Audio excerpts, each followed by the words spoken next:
And so we're almost ready.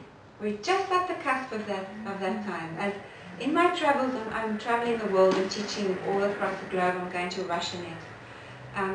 What I find is that there are just these little edges of patriarchy that we're still holding on to, even in the spiritual world. Little edges, they hide in little corners, and we don't see them. And so I feel that part of my calling is to really encourage us to move through that, through those old limiting beliefs, and to step into the fullness of who we are as women, because it is essential for the planet that we as women wake up to the fullness of who we are, and be willing to embody the feminine, because it's our gateway as humanity.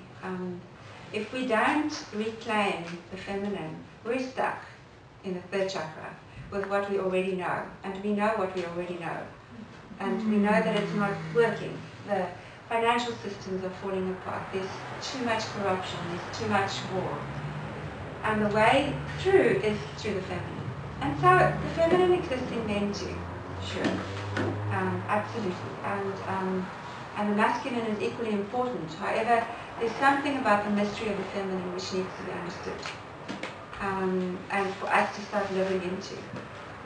So those of us who have, like all of us in this room, have managed to find our place in the world where we have some power, have had to come to terms with the masculine in ourselves.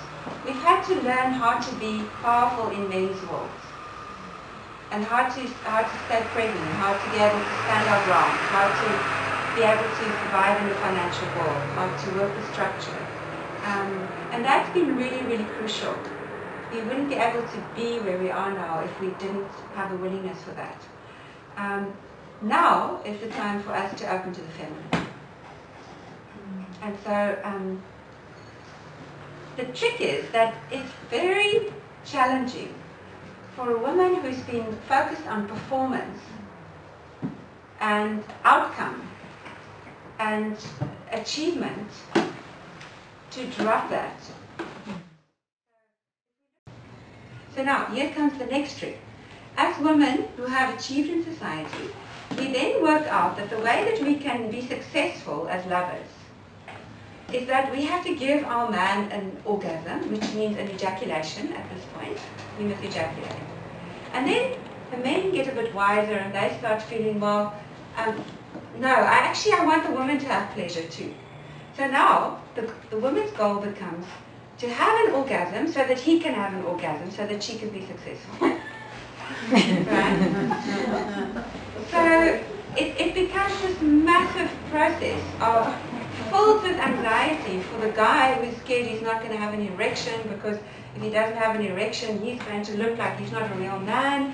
And the woman will look at him not having an erection and take that as a sign that he's not attracted to her. And so we get into this huge anxiety, which is very prevalent in our society. And then the other thing that happens to us is that we switch between being the virgin and the whore.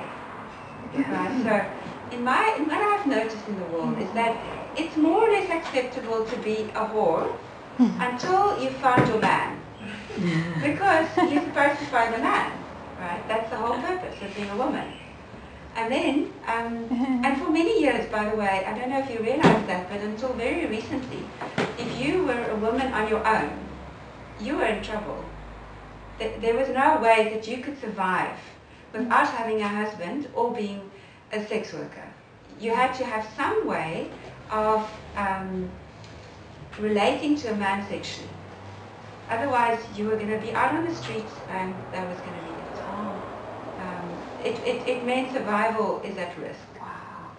So and I think about 200, 300 years ago still, if a woman was walking on her own at night in the streets, the law said that men had the right to gang rape her.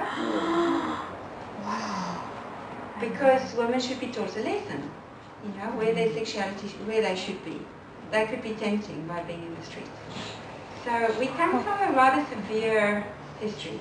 And this history is still in ourselves. It's busy working through my system as we speak. So if you hear me bringing up wind, it's in the African tradition, understanding of that is that it's the ancestors speaking.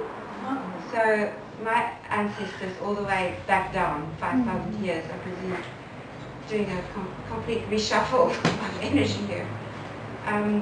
So this is where we've come from a place where our sexuality has been okay, you know, to have desire and be flirtatious and wear the short dresses and wear the makeup and flirt until we found the man. And traditionally in patriarchy, get married, right? So marriage is a patriarchal institution. I'm not saying that it's not possible to make it a very enlightened institution too. It just does take work because it's very interwoven with church and state and the structures of church and state. So now a girl gets married to boy, and suddenly something really interesting happens. The very same man who was so desirous a little while ago, suddenly there's no more desire. And so she accepts that now her sexuality is about kind of servicing her man. Because after all, it says that in the contract. You know? And so you might not have experienced that yourself, but there are so many women that I've worked with who have a very deep belief that once they're married or they have a long-term partner, it's not about their desire anymore. Their sexuality becomes something that is only of relevance or significance in terms of the man's desire. Which of course is also very deeply unfulfilling to the man. Because men actually want the feminine. They actually want the deep feminine. Some time ago, I did some deep journeying with archetypes with a group of friends of mine who were, we were on a spiritual journey together, and we decided to do a journey on the rapist, to go and meet the energy of the rapist, because we felt that some consciousness had to be brought to this energy formation. And we did the journey, and I got sick for a month. And I lay in bed, and the message that the rapist gave me was that he is going to keep on raping women until women start opening to the depth of the feminine. He wants to meet the feminine in the fullness of where she is. Wow.